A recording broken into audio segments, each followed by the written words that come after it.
जय हिंद साथियों, मैं उत्तम चौहान आप सभी का पिनाकल के ऑनलाइन प्लेटफॉर्म पर स्वागत करता हूं।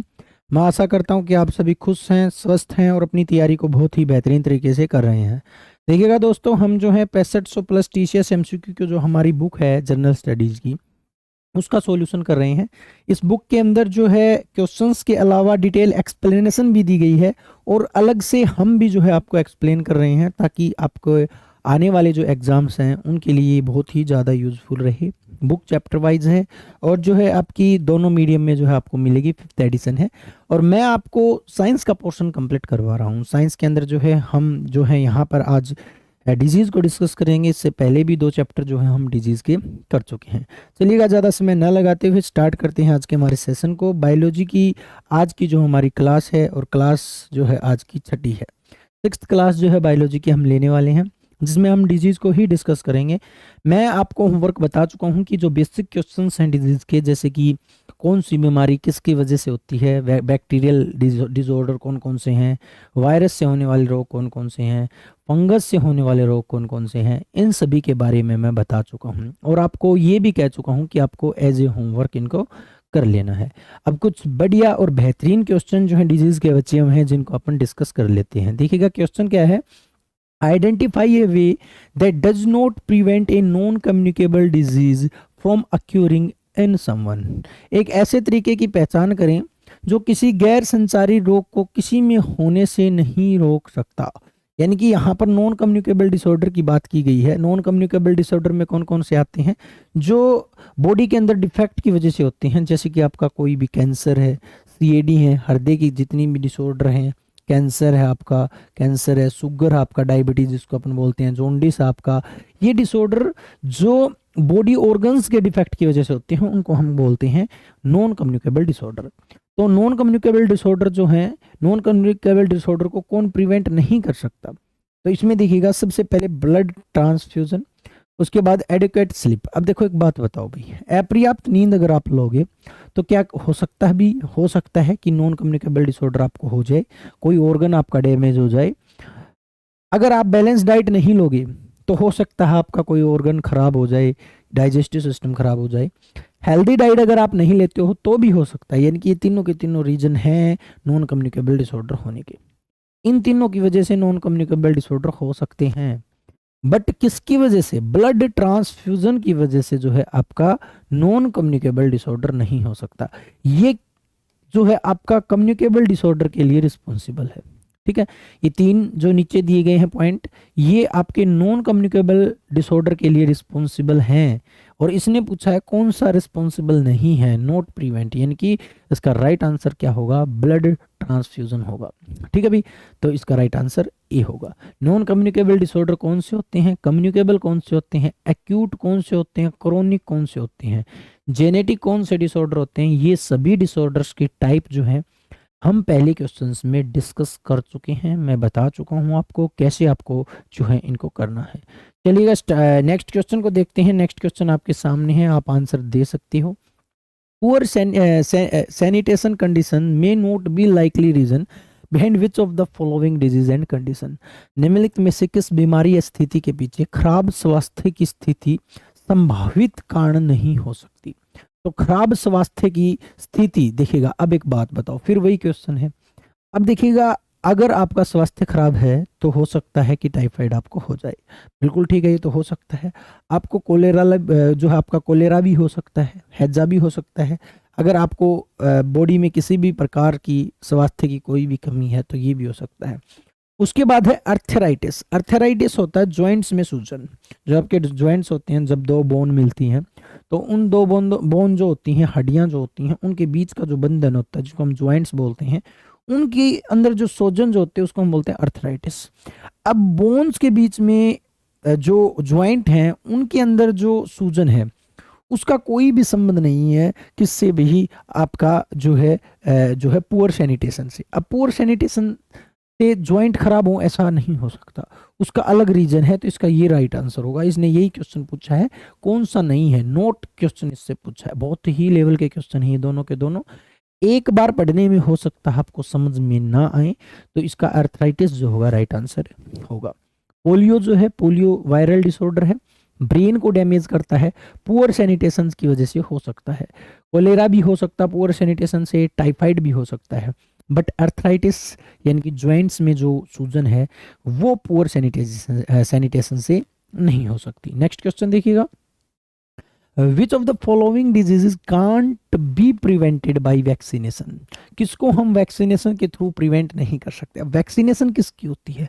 वैक्सीनेशन का मतलब क्या है? देखिएगा, एक तो होता है इंजेक्शन, एक होता है वैक्सीनेशन। इंजेक्शन का मतलब होता है किसी भी डिसऑर्डर को ठीक करने के लिए एंटीबॉडी देना, और वैक्सीनेशन होता है किसी भी डिसऑर्डर को ठीक करने के लिए उस डिसऑर्डर के पैथोजन को इंजेक्ट करना। अब मान के चलो मुझे कोविड-19 हुआ है, या फिर कोविड-19 को मुझे वैक्सीन लगी है, मैंने वैक्सीनेशन ली है कोविड-19 की। अब कोविड-19 के वैक्सीनेशन में क्या डाला मेरे शरीर में? उन्होंने कोरोना का माइल्ड हल्का फुल्का एक वायरस डाला है, ताकि कोई अगर कोविड-19 का वायरस बाहर से आए तो बॉडी के अंदर जो डला हुआ, वैक्सीन के थ्रू डला हुआ जो वायरस है वो उससे लड़के उसको भगा दे। इसलिए वैक्सीनेशन क्या होता है? वैक्सीनेशन का मतलब, वैक्सीनेशन कभी भी किसी भी डिजीज को ठीक नहीं करता, वो प्रिवेंट करता है। पहले ही लगाया जाता है, जरूरी नहीं है वैक्सीनेशन जो है बीमारी होने के बाद लगे, नहीं, बीमारी होने से पहले ही लगा दिया जाता है। जैसे हमें कोविड-19 की आप सभी को भी जो है वैक्सीन लग चुकी है, यानी कि हमारे शरीर में अब कोरोना मौजूद है। अब बाहर से कोई कोरोना आएगा तो उस कोरोना को लड़कर जो है आपका अंदर वाला कोरोना भगा देगा। ठीक है, ये तो वैक्सीनेशन। अब वैक्सीनेशन किसके खिलाफ की जा सकती है? वैक्सीनेशन पैथोजन के खिलाफ की जा सकती है। भाई हम जो है किसको भगा सकते हैं? पैथोजन्स को भगा सकते हैं, हमारे बॉडी के अंदर इंजेक्ट कर सकते हैं हम वैक्सीन के थ्रू, वायरस को, बैक्टीरिया को, प्रोटोजोआ को। तो अब इनमें से ये क्वेश्चन पूछा, कौन सी जो है प्रिवेंट नहीं की जा सकती वैक्सीनेशन के थ्रू? रेबीज प्रिवेंट की जा सकती है।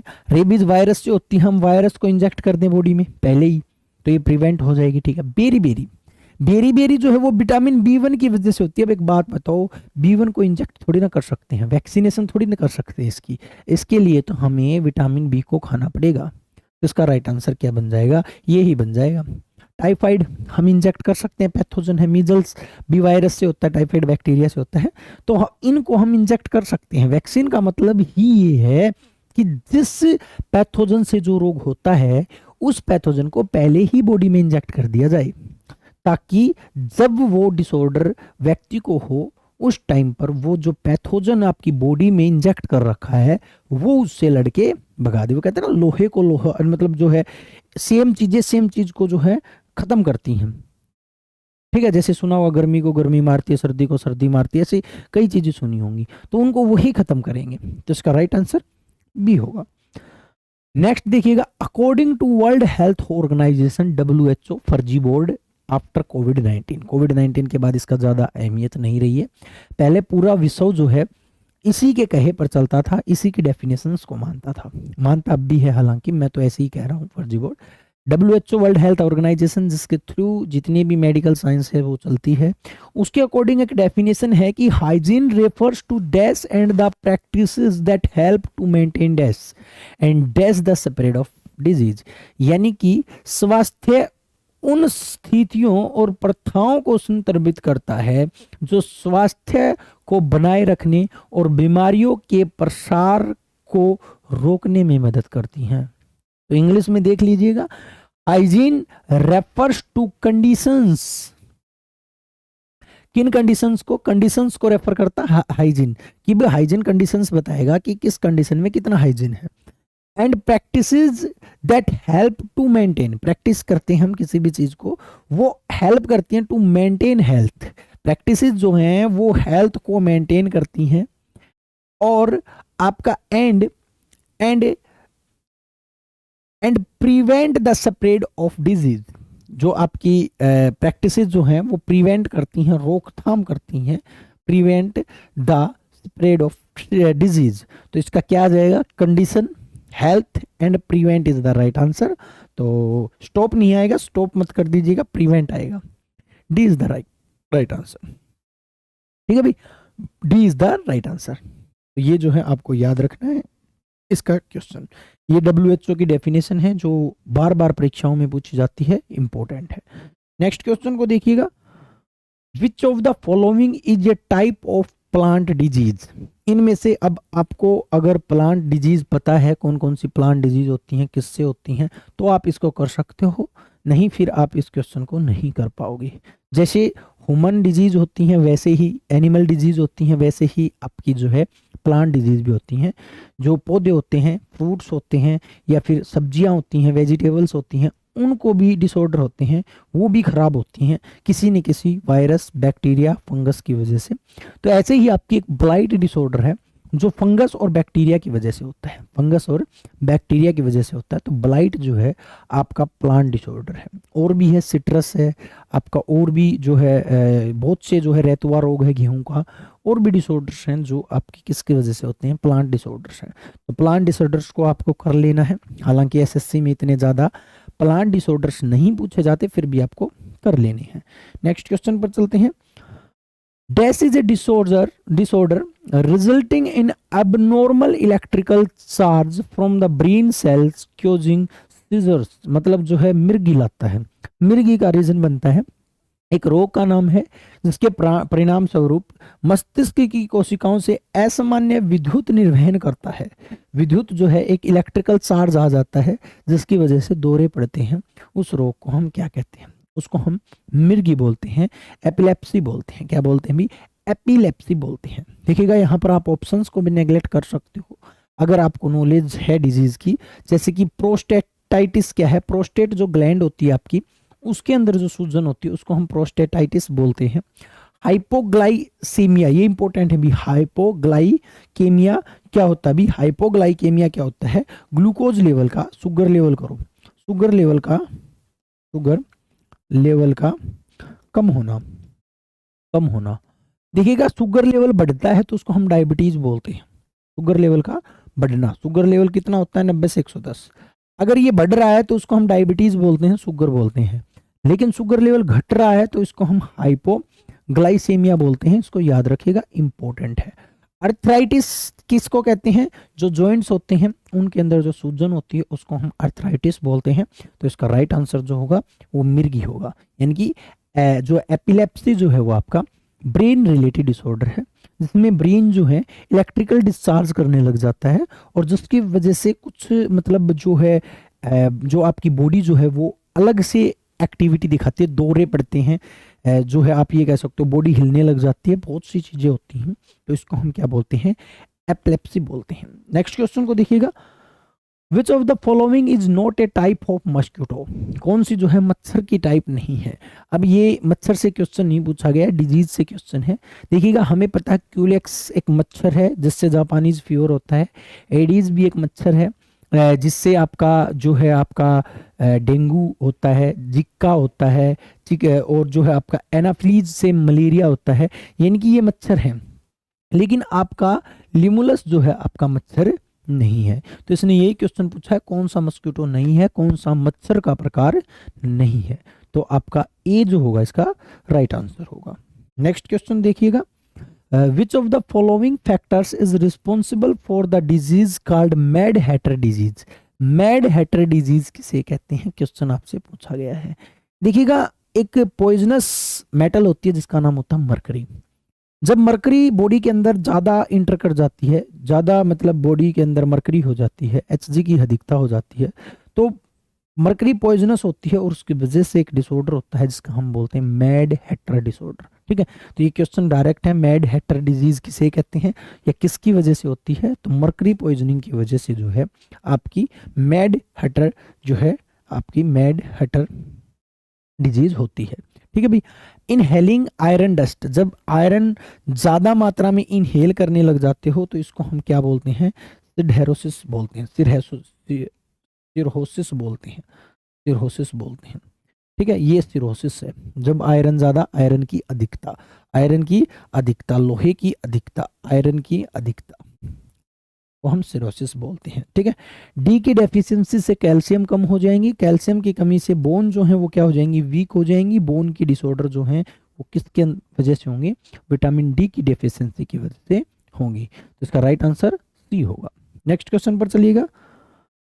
विच of the following diseases is not caused by flavi virus? निम्नलिखित में से कौन सा रोग जो है वो फ्लेवी वायरस की वजह से नहीं होता है? अब देखिएगा फ्लेवी वायरस की वजह से कौन सा नहीं होता है। इधर देखिएगा आपसे क्या दिए गए हैं, पोलियो, येलो फीवर, डेंगू। अब देखिएगा डेंगू, येलो फीवर और जापानीज फीवर, जिसको हम जापानीज इंसेफेलाइटिस बोलते हैं, ये फीवर ही होता है। Japanese fever, yellow fever, dengue, ये सारे के सारे जो हैं वायरस से होते हैं और उस वायरस का नाम होता है फ्लेवी वायरस। ये सभी फ्लेवी वायरस से होते हैं। लेकिन पोलियो जो है आपके पोलियो वायरस से ही होता है, पोलियो वायरस से ही होता है। और ये आपके किसको इफेक्ट करता है, ब्रेन को इफेक्ट करता है। और ये किस वायरस से होता है, ये पोलियो वायरस से ही होता है। तो इसका राइट आंसर जो होगा, इसने यही क्वेश्चन पूछा है, कौन सा आपका फ्लेवी वायरस नहीं है। तो इनमें से आपका पोलियो जो है फ्लेवी वायरस से नहीं होता है। चलिएगा अभी नेक्स्ट पर चलते हैं।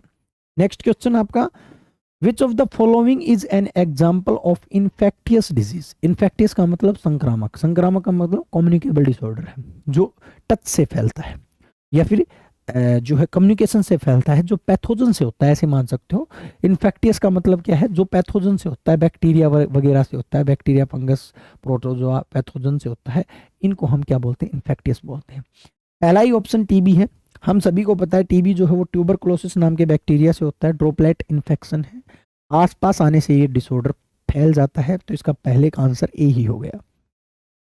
उसके बाद मैं और भी बता देता हूं, जिसको डिमेंशिया है, डिमेंशिया को एल्जाइमर बोलते हैं। डिमेंशिया ब्रेन जो है डिफेक्टेड हो जाता है, मेमोरी लॉस हो जाती है। पल्मनरी हाइपरटेंशन क्या होता है, पल्मनरी का मतलब फुसफुस यानी कि फेफड़े, और हाइपरटेंशन का मतलब होता है अधिकता, यानी कि जो आपकी जो लंग्स है, लंग्स के अंदर जो है ब्लड प्रेशर हाई हो जाता है, बीपी का हाई होना। लेकिन एक बात याद रखिएगा, किस बीपी का, पल्मनरी के अंदर जो है बीपी बढ़ना। तो डायबिटीज, शुगर, जिसमें शुगर में क्या होता है, शुगर हम जानते हैं, शुगर में क्या होता है, शुगर लेवल बढ़ जाता है। डायबिटीज में शुगर लेवल जो है वो इंक्रीज हो जाता है। ठीक है, तो ये आपके 3 डिसऑर्डर जो हैं, ये आपके कैसे डिसऑर्डर हैं, ये एक्वायर्ड डिसऑर्डर हैं। ये तीनों के तीनों नॉन कम्युनिकेबल डिसऑर्डर हैं, नॉन इन्फेक्टियस डिसऑर्डर है, इन्फेक्टियस डिसऑर्डर है, याद रखिएगा इसको। तो इसका राइट आंसर क्या होगा, राइट आंसर ए होगा। नेक्स्ट क्वेश्चन पर चलते हैं। Which of the following causative agents causes the disease काला अजार।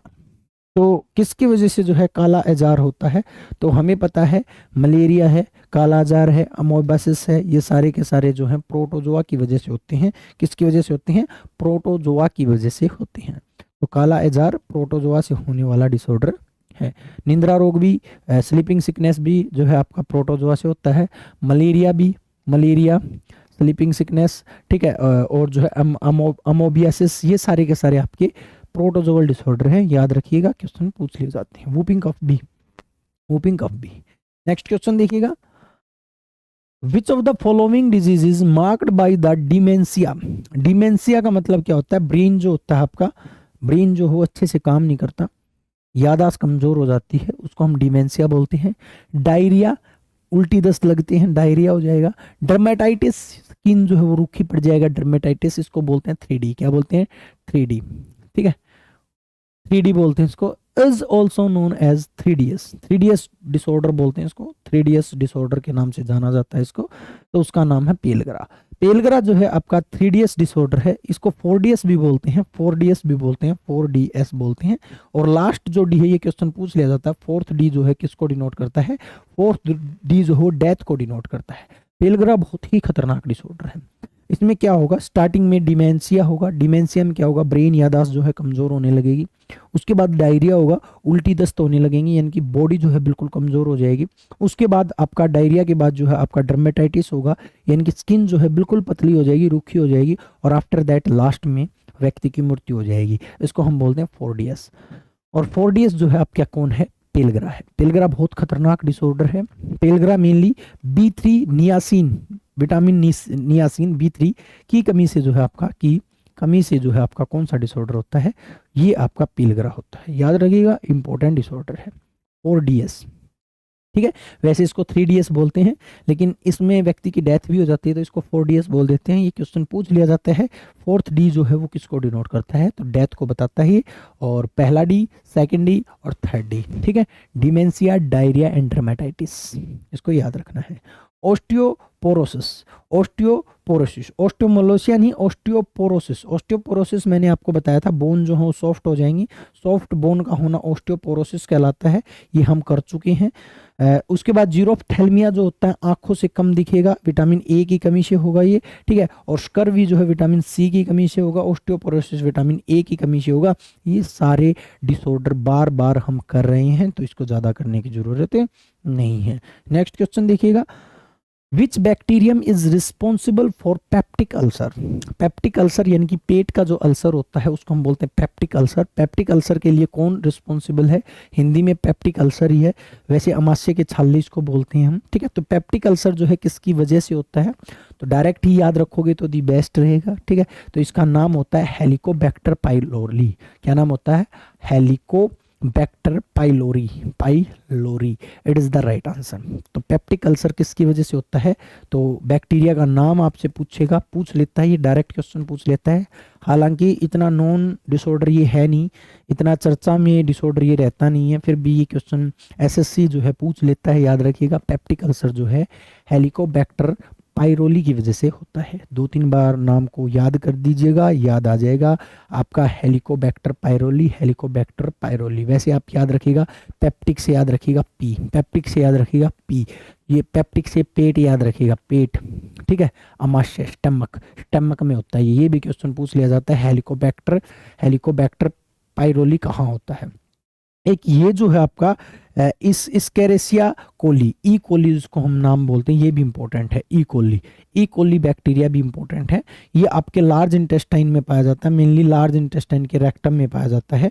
लार्ज इंटेस्टाइन, इंटेस्टाइन के रेक्टम पोर्शन होता है, रेक्टम, एनएस से पहले रेक्टम होता है, इसमें पाया जाता है। और जो आपका जो सॉलिड वेस्ट बनता है, सॉलिड वेस्ट बनाने में जो वेस्ट मटेरियल सुबह आप सुबह की जो क्रिया करके आते हो उसको बनाने में सबसे बड़ा रोल जो है ई कोली बैक्टीरिया का होता है। या फिर आप ये कह सकते हो सॉलिड वेस्ट कौन बनाता है? सॉलिड वेस्ट जो है वो आपका ई कोली बैक्टीरिया बनाता है, इसको आप याद रखिएगा, ठीक है भाई। ई कोली बैक्टीरिया, 2 बैक्टीरिया आपको याद रखने हैं, बॉडी के अंदर होते हैं। हेलिकोबैक्टर पाइरोली, पी से पेप्टिक, पी से पाइरोली, पेप्टिक अल्सर हो जाता है, पी से पेट, याद रखिएगा। नेक्स्ट क्वेश्चन पर चलते हैं।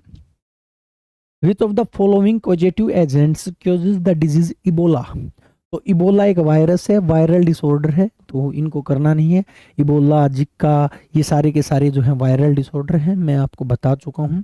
होमवर्क के तौर पर जो है ये क्वेश्चंस दिए थे मैंने, अगर आपने नहीं किए हैं तो इस चीज़ को समझिए कि ये करने ज़रूरी हैं। ऐसे क्वेश्चंस जो हैं बहुत ज़्यादा देखने को मिलते हैं, चाहे आप सीजीएल का एग्ज़ाम दो, चाहे एसएससी का कोई एग्ज़ाम क्यों ना दो, ठीक है।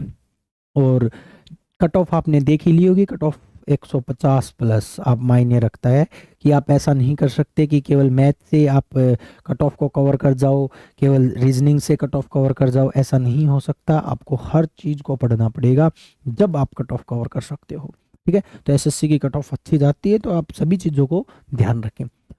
विच of the following diseases is caused by fungus. इनमें से कौन सी जो है फंगस की वजह से होती है? तो फंगस के लिए मैंने आपको एक ही बात बता रखी है, स्किन रिलेटेड डिसऑर्डर, त्वचा से संबंधित जितने भी रोग हैं, दाद, खाज, खुजली वगैरह, ये जितनी भी चीज़ें हैं, ये सभी आपकी फंगस से होती हैं। आप देख लीजिए, ring warm is the right answer, बताने की जरूरत नहीं पड़नी चाहिए। जो आपका दाद जो है वो आपका किससे होता है? फंगस से होता है। और सारे डिसऑर्डर आपको होमवर्क के लिए दे रखे हैं, कर लीजिएगा। नेक्स्ट क्वेश्चन अच्छा क्वेश्चन है, बस आपको थोड़ा दिमाग लगाना है, क्वेश्चन जो है आसानी से हो जाएगा। The liver is affected and skin and eye turn yellow due to the deposit of bile pigment। ये देखिएगा क्वेश्चन कितने बन रहे हैं। लीवर डिफेक्ट होता है पहला क्वेश्चन, यानी कि लीवर के डिफेक्ट होने से एक रोग हो जाता है। दूसरा क्वेश्चन, इसमें जो है आपकी आंखें और स्किन जो है येलो हो जाती हैं, दूसरा क्वेश्चन। तीसरा क्वेश्चन, होता क्यों है? क्योंकि बाइल जूस जो है वो अधिक मात्रा में रिलीज होने लग जाता है लीवर डिफेक्ट होने की वजह से। तो इस डिसऑर्डर का नाम क्या है? तो इस डिसऑर्डर का नाम है पीलिया। पीलिया यानी कि आपका जोंडिस। तो आपसे पूछ सकता है जोंडिस जो है, जोंडिस डिसऑर्डर में कौन सा ऑर्गन डैमेज होता है? लीवर। डैमेज होने की वजह से क्या होगा? बाइल जूस जो है, bile juice yellowish pigment colour का एक जूस होता है, जिसको हम बाइल जूस बोलते हैं, और ये बाइल जूस अधिक होने पर आपका जोंडिस हो जाता है। बाइल जूस करता क्या सर जी? ये जो है फैट को डाइजेस्ट करता है, फैट को डाइजेस्ट करता है बाइल जूस, और जो आपका स्टेमक है उसके एसिड लेवल को कंट्रोल करके बेसिक या फिर आप ये कह सकते हो न्यूट्रल लेवल में लेके आता है। एसिड को कंट्रोल करता है क्योंकि बाइल जूस जो है आपका बेस नेचर का होता है, तो आपसे पूछ सकता है। वैसे भी आप इनको ऑप्शंस को भी देख सकते थे। ऑप्शंस में देखो, वोमिटिंग, कॉन्स्टिपेशन और जो है डायरिया, ये सारे के सारे आपके जो है इंटेस्टाइनल डिसऑर्डर है, यानी कि आपके डाइजेस्टिव सिस्टम से संबंधित हैं। और यहाँ पर आपसे लीवर से पूछा है तो आप ऑप्शन नेगलेक्ट करके भी कर सकते थे। B is the right answer. Next question देखिएगा, AMR इंपॉर्टेंट है भाई, सर्जरी है, मतलब AMR एक प्रोसेस है। कब होता है ये मैं बता देता हूँ, इसी में क्वेश्चन में आपको मिलेगा। आपको इसकी फुल फॉर्म बतानी है, क्वेश्चन बहुत ज्यादा मिलेंगे यहाँ पर। AMR occurs when bacteria, virus, fungi and parasites change over time and no longer respond to medicines, making infections harder to treat and increase the risk of disease, separate severe illness and death। Question देखिए बहुत important है। ये AMR एक ऐसा process है, ये जब होता है जब बैक्टीरिया, वायरस, कवक या परजीवी समय के साथ बदलते हैं और दवाओं का जवाब नहीं देते, यानी कि दवा मेडिसिन आप लेते हो और मेडिसिन का इनके ऊपर कोई भी प्रभाव नहीं पड़ता। अब एक बात बताओ, जब इन चीजों के ऊपर मेडिसिन का प्रभाव नहीं पड़ेगा तो आप ठीक कैसे होगे, ट्रीट कैसे होगे? ट्रीट होगा ही नहीं, जिससे संक्रमण का इलाज करना मुश्किल हो जाता है और बीमारी फैलने और गंभीर बीमारी या मृत्यु तक का खतरा बढ़ जाता है। तो इस टाइम पर हम AMR करते हैं। AMR क्यों करते हैं मैं बता देता हूँ, ताकि हम बैक्टीरिया के, वायरस के या प्रोटोजोआ के नेचर को जान सकें। मेडिसिन तो ले रहे हैं लेकिन ये मर नहीं रहे हैं, इनके ऊपर मेडिसिन का किसी टाइप का कोई भी इफेक्ट नहीं हो रहा है। तो हम इस प्रोसेस से ये जानने की कोशिश करेंगे कि इसके अंदर ऐसा कैसा नेचर है, इसके ऊपर क्यों इफेक्ट नहीं हो रहा, या फिर कौन सी मेडिसिन दी जाए जिससे ये इफेक्टेड होगा। तो इसके लिए हम करते हैं AMR। AMR इंपॉर्टेंट है, इसकी जो फुल फॉर्म होती है वो एंटी माइक्रोबियल रेजिस्टेंस होती है। एंटी माइक्रोबियल रेजिस्टेंस होती है AMR की डेफिनेशन देख लीजिएगा। एंटी माइक्रोबियल रेजिस्टेंस जो है इसका राइट आंसर होगा। मीजल रेजिस्टेंस, मलेरिया रेजिस्टेंस नहीं भी, एंटी माइक्रोबियल रेजिस्टेंस। तो इसको याद रखिएगा AMR की फुल फॉर्म। और ये भी याद रखिएगा AMR कब किया जाता है, क्योंकि क्या पता अगले एग्जाम में ये ही पूछ लिया जाए कि AMR कब किया जाता है। नेक्स्ट क्वेश्चन को देखिएगा, what is the another name for the disease called the पैरासोमिया।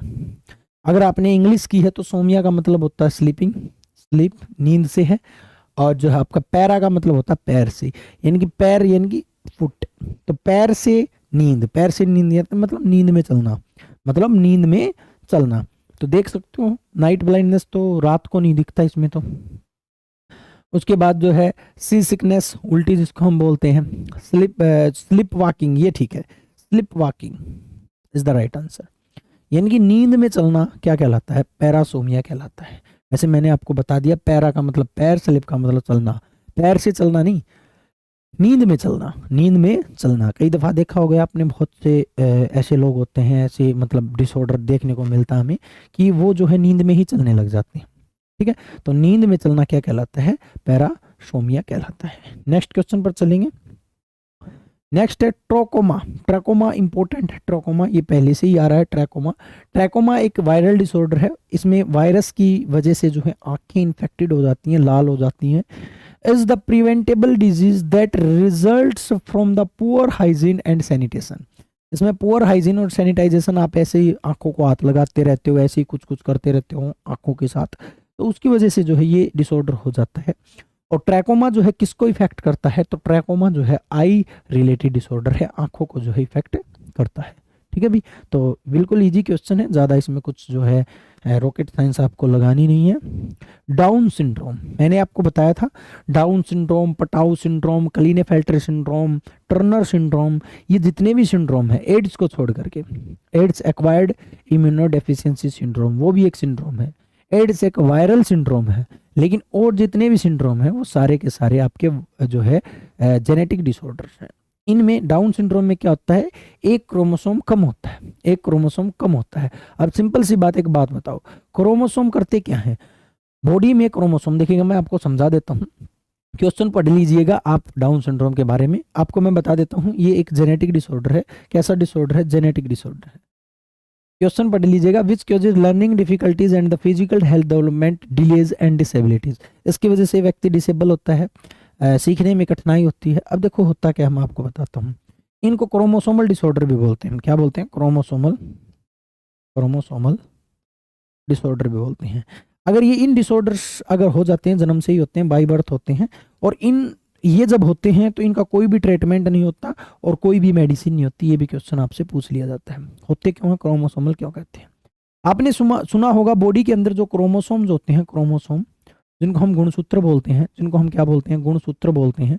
गुणसूत्र की जो संख्या जो होती है वो कितनी होती है? 46। ये आपने सुनी होगी, या 23 पेयर्स में ये सुने होंगे। 23 पेयर का मतलब क्या होता है? 23 पेयर का मतलब होता है फीमेल के अंदर 23 और मेल के 23। यानी मम्मी पापा कह देता हूं मैं, अच्छा रहेगा सुनने में, ठीक है। यानी कि मेल और फीमेल के 23 होते हैं।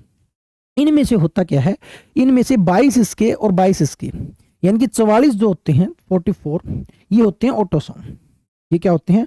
ऑटोसोम होते हैं। यानी कि मेल और फीमेल के पास 44 क्रोमोसोम सेम होते हैं। इसीलिए मेल और फीमेल के हर ऑर्गन सेम होते हैं। हाथ, पैर, आंख, नाक, सब चीजें वही मेल की वही फीमेल की। यानी कि क्रोमोसोम सभी ऑर्गन्स की फॉर्मेशन करते हैं। सिंपल सी बात है, ब्रेन से लेकर सभी ऑर्गन्स। दो मतलब जो है 44 क्रोमोसोम, बट जो दो बचते हैं जिनको हम बोलते हैं सेक्स क्रोमोसोम, या फिर इनको बोलते हैं हम एलोसोम। एलोसोम इनका दूसरा नाम होता है सेक्स क्रोमोसोम। सेक्स क्रोमोसोम ये अलग होते हैं। ये अलग होते हैं। ये कैसे अलग होते हैं? ये मेल में और फीमेल में अलग होते हैं। अगर मेल होगा तो उसमें होंगे XY, अगर फीमेल होगी तो उसमें होंगे XX। सॉरी भी गलत कर दिया क्या? हाँ ठीक है, फीमेल में होंगे XX। तो आप यहां से अंदाजा लगा सकते हो कि क्रोमोसोम क्या कर रहे हैं। क्रोमोसोम बॉडी के अंदर जेनेटिक मटेरियल हैं सारे के सारे। क्रोमोसोम माता पिता से बच्चे बनते हैं, सभी को पता है। मेल और फीमेल जब जुड़ते हैं तो उनसे जो है आपके चाइल्ड बर्थ होती है। तो यहाँ पर ये सेम है, ऑटोसोम सेम है। यानी कि हमारे सारे ऑर्गन सेम है, फीमेल के और मेल के, बस कुछ ऑर्गन अलग है जो मेल को फीमेल से अलग करते हैं, और वो दो हैं एलोसोम, सेक्स क्रोमोसोम। यहाँ पर देखिएगा X एंड Y मेल है और XX फीमेल है। यानी कि X क्रोमोसोम जो है वो फीमेल कैरेक्टरिस्टिक्स को दिखाता है, एंड Y क्रोमोसोम जो है वो मेल कैरेक्टरिस्टिक्स को दिखाता है। सिंपल आपको दिख रहा है यहाँ पर। आप ये कह सकते हो सीधे शब्दों में कि लड़का या लड़की होने में लड़की का कोई भी रोल नहीं होता। समाज ऐसे ही लड़की को मतलब जो है बुरा भला कहता है, लेकिन लड़का या लड़की होने में केवल लड़के का रोल होता है। यानी कि यहाँ पर जो Y क्रोमोसोम होता है इसको हम बोलते हैं सेक्स डिटर्मिनेंट। यानी कि ये ही बताएगा कि लड़का होगा या लड़की होगा। यानी कि जो लड़के का जो क्रोमोसोम होगा वो ही लड़का या लड़की को डिटरमाइन करेगा। ठीक है। अब इन क्रोमोसोम में 46 क्रोमोसोम होते हैं, 46। अगर इनमें कोई भी कमी दिखता हुई, अब देखो लड़का कैसे होगा? लड़का होगा 44 प्लस में XY के साथ लड़का होगा, लड़की होगी 44 प्लस में XX के साथ, 44 प्लस में XX के साथ जो है लड़की होगी, ऐसे होगा। अब अगर इनमें कोई भी डिफेक्ट होता है, इन 44 में कोई डिफेक्ट होता है, कम ज्यादा होते हैं, तो इसका मतलब जो है बॉडी फॉर्मेशन जो है वो कम होगी। कोई अपाइज हो गया, किसी की आंखें नहीं है, किसी का कुछ नहीं है, मतलब ऐसा स्ट्रक्चर बनेगा। अगर इन क्रोमोसोम में कोई डिफेक्ट हुआ तो आप सोचते हो जो थर्ड जेंडर बन जाएगा। मान के चलो ये XY है, इसके पास एक और X आ जाता है, XYX, यानी कि 47 हो जाते हैं। तो ये जो लड़का होगा इसके पास लड़की के कैरेक्टरिस्टिक्स होंगे, तो थर्ड जेंडर बन जाएगा। आप समझ सकते हो। ये लड़की है XX, इसके पास एक और Y आ जाता है, Y आ जाता है, यानी कि लड़की होगी लेकिन लड़के जैसे कैरेक्टरिस्टिक्स दिखाएगी, यानी कि वो थर्ड जेंडर बन जाएगा। ये जेनेटिक डिसऑर्डर्स है जो जन्म में माँ के पेट में जब क्रोमोसोम चेंज हो रहे होते हैं उस टाइम पर जो है ऐसी फेनोमेना होती है, तो इनको हम बोलते हैं जेनेटिक। तो इसको जो है जेनेटिक है। आई होप ये चीज जो है आप अच्छे से समझ पाए होंगे जेनेटिक किनको बोलते हैं। तो जेनेटिक डिसऑर्डर ये है। चलिएगा नेक्स्ट क्वेश्चन पर चलते हैं। Which of the following diseases is caused by Helicobacter pylori. अभी तो ये किया है हेलिकोबैक्टर पायरोली, ठीक है, हेलिकोबैक्टर पायरोली किया है। पी से पेट, पी से पेप्टिक, पी से पेट, और पी से जेस्ट्रेटाइटिस। जेस्ट्रिक ग्लैंड कहाँ होती है? स्टेमक जो होता है आपका, ये स्टेमक है आपका, और स्टमक के अंदर यहाँ पर जो है आपकी गैस्ट्रिक ग्लैंड होती है। कौन सी? गैस्ट्रिक ग्लैंड जो होती है, जिसको हम जठर ग्रंथि बोलते हैं, ये कहाँ पर होती है? ये पेट में होती है। तो आप इजीली समझ सकते हो, अगर आपने एनाटॉमी हल्की फुल्की भी की होगी तो भी आप इस क्वेश्चन का आंसर इजीली दे सकते हो। तो इसका राइट आंसर क्या होगा? गैस्ट्रिक ग्लैंड को करेगी तो हेलिकोबैक्टर पायरोली जो है वो गैस्ट्रिस जो है आपका जठर शोथ या फिर गैस्ट्राइटिस डिसऑर्डर करेगा। तो राइट आंसर ये होगा। वैसे आप ये भी देख सकते हो, रिंगवर्म, चिकनगुनिया, रूबेला, ठीक है। राइट आंसर ये होगा। Next question, the cause of siderosis, हम कर चुके हैं सिडेरोसिस। आयरन की अधिकता हो जाती है, आयरन की, लोहे की अधिकता की वजह से सिडेरोसिस हो जाता है। उत्कों में खालिस्तान की अधिकता का जमा हो जाता है तो आयरन की अधिकता हो जाती है, ठीक है। तो आयरन की अधिकता सिडेरोसिस कहलाती है। ये हम कर चुके हैं, इसलिए मैं ज्यादा समय नहीं लगा रहा हूँ। नेक्स्ट क्वेश्चन देखिएगा, विच of the following diseases damages the I optic nerve, आंखों की जो ऑप्टिक नर्व होती है उनको डैमेज कर देती है। And result in the vision loss, या फिर ब्लाइंडनेस हो जाती है, विजन कम हो जाता है। Occurs when the normal fluid presence inside the eyes slowly rises, ठीक है। यह तब होता है जब नेत्र के अंदर सामान्य द्रव दाब धीरे धीरे बढ़ जाता है। तो इस डिसऑर्डर को हम क्या कहते हैं? चलिएगा, नहीं पता है, हम ऑप्शंस को नेगलेक्ट करते हैं और उससे जो है करने की कोशिश करते हैं। देखिएगा, ऑप्शंस नेगलेक्ट तो नहीं कर पाओगे क्योंकि सभी डिसऑर्डर जो है ये कर सकते हो आप। गोनोरिया जो है सेक्स डिसऑर्डर है, इसको हटा सकते हो, ठीक है। सरियोसिस जो है, परियोसिस जिसको हम सोराइसिस बोलते हैं, ये लीवर डिसऑर्डर है, तो इसको भी हटा सकते हो आप, ठीक है। विटिलिगो और जो है आपका ग्लूकोमा बचता है। तो आप याद रखिएगा, आपका जो ग्लूकोमा जो है, ग्लूकोमा आई डिसऑर्डर है। कैसा डिसऑर्डर है? आई डिसऑर्डर। ट्रोकोमा, ग्लूकोमा, ये कोमा जितने भी हैं ये सारे आई डिसऑर्डर है। और आंखों के अंदर जो ऑप्टिकल नर्व जो हैं वो डैमेज हो जाती हैं, किसके अंदर भी? आपके ग्लूकोमा के अंदर, ठीक है। तो आप इसको कर सकते हो। नेक्स्ट क्वेश्चन देखिएगा, leukaemia is an cancer of the, तो हम कर चुके हैं। लुकेमिया क्या है? ब्लड की WBC का बढ़ना। भी WBC की अनवांटेड ग्रोथ क्या कहलाती है? कैंसर कहलाती है। लेकिन ब्लड की अगर सेल्स बढ़ रही हैं, WBC बढ़ रही हैं, तो उसको हम क्या कहेंगे? लुकेमिया कहेंगे। तो what is leukaemia? Blood cancer. Blood cancer ही आपका लुकेमिया कहलाता है। कैंसर के बारे में बहुत बार जो है डिस्कस कर चुका हूं, इसलिए कैंसर को मैं यहाँ पर नहीं करवा रहा हूँ। नेक्स्ट क्वेश्चन देखिएगा, क्वेश्चन है nyctophobia. Nyctophobia is fear of, nyctophobia किसका भय है? ये क्वेश्चन आपसे पूछा है। निक्टो का मतलब नाइट, फोबिया का मतलब डर। तो निक्टोफोबिया मतलब रात से डर, रात से डर यानी कि डार्कनेस से डर, ठीक है। नाइट से डर, या फिर आप ये कह सकते हो अंधेरे से अगर आपको डर लग रहा है तो उसको हम क्या कहेंगे? निक्टोफोबिया के नाम से जानेंगे, ठीक है भाई। तो आई होप ये चीजें आपको समझ में आई होंगी। तो ये था आज का हमारा कार्यक्रम और अभी के लिए इतना ही करेंगे। चाहेंगे जाने की अनुमति और मिलेंगे हमारे नेक्स्ट लेक्चर के साथ। जय हिंद साथियों, जय भारत।